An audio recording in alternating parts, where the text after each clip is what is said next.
Local news for Monday, the 25th of May.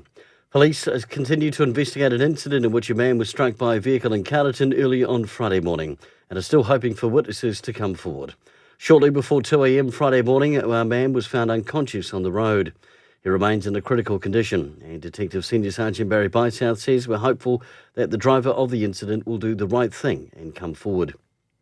8 regional labs will be receiving much needed capability for rapidly testing for COVID-19 and influenza, providing crucial and timely support to regional hospitals. The initiative being rolled out by Southern Community Labs includes Masterton.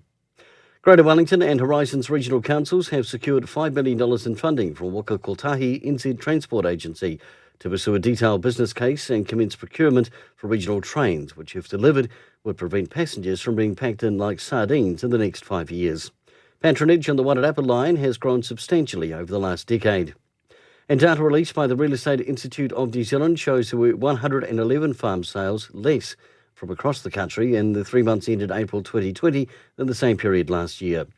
In the Wairarapa Wellington regions, just light activity recorded in the grazing and finishing categories. Kia ora. For local news, I'm Brent Gare.